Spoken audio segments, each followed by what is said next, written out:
Since 1987, the Huntsman World Senior Games have brought athletes together to compete in dozens of events in St. George. The nonprofit organization's mission is to foster worldwide peace, while at the same time bring health and friendship to those who are actively aging. But last year, due to COVID, those friendships and competitions had to be put on hold. That was very difficult for us, but this year we're back and we're ready to go. As we're saying this year, the timeout is over and we are back. So we're anticipating over 10,000 athletes that are going to be able to come and compete in 35 different sports all around the area, and we just could not be more excited to welcome them back. Athletes who've signed up are also excited to be back and compete in these world-class sporting events. So I was excited for last year, and it was canceled because of COVID. And this year I decided to take on more sports. So I'm doing racquetball, rowing, golf, and skills golf. Plus I'm the director for the social golf. So multifaceted, totally involved, immersed in the Huntsman World Senior Games. Absolutely love them. With a total of 35 sporting events, 3 are new this year. We added for the first time ever bocce, and we're also adding indoor rowing, which is just on those rowing machines that we all see in our gym, and then we're going to add rugby as well. Volunteers for the event gathered at a local hotel to gear up for the upcoming events. Most volunteers and staff love the sporting events they help to organize. Well, I'm on the staff to run one of the shooting events out at our gun club, the Red Cliffs Rifle and Pistol Range out in Hurricane. So I'm involved in the pistol events, since rimfire and the centerfire. It's a lot of fun for one thing. You get the opportunity to do some kind of shooting you don't normally get a chance to do.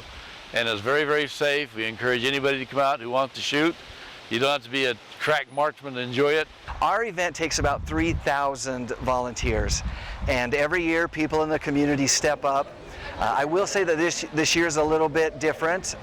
People are concerned about COVID and what that looks like, and we get that, we understand that. But if you have any interest whatsoever in volunteering, there are still opportunities to help out. And you can do that by going to seniorgames.net and clicking on that volunteer button, and then you can see all the opportunities that are available, and we could use the help. While the total number of countries participating is down to 16 this year, there are athletes coming from 2 new countries.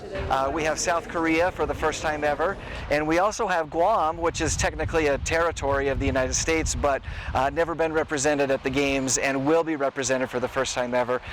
We're very sad that we're missing a lot of our Canadian friends. We have about 1,000 Canadian athletes that compete in the Games, and we didn't get the borders open to Canada and to Mexico, and so we've had to say, we'll see you next year to a lot of our Canadian friends. There are no restrictions or admissions fees, so those wanting to watch the games can go to any event. You can visit seniorgames.net. All the schedules are there and they're available. You can see when the softball games are, when the volleyball is, when the track and field starts, the swimming, all those things that are going on. And we would love to have those stands filled with people who appreciate good sportsmanship, but also good sports that are played and great athleticism. With athletes aged 50 and up, the oldest competitors this year are in their 90s. So we have a couple of 98-year-old athletes this year, and we have about 25 that are over 90. And so they're participating across the board: softball, tennis, shuffleboard, you name it, they're participating and engaged. And again, just an inspiration for all of us. Spectators can expect an amazing open ceremony show this year with an Olympic world-class athlete sharing her inspirations. The ceremonies take place at Greater Zion Stadium on Tuesday, October 5th, and it starts at 7 o'clock. And we're going to have all the traditional elements, our parade of athletes, the singing and the dancing. We always have an inspirational speaker, and this year is no exception. Our speaker is going to be just an incredible inspiration. Her name is Ann Abernathy, and she has competed in 6 different Olympic Games.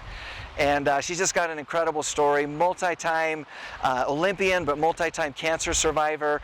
Just an incredible story. You won't want to miss out.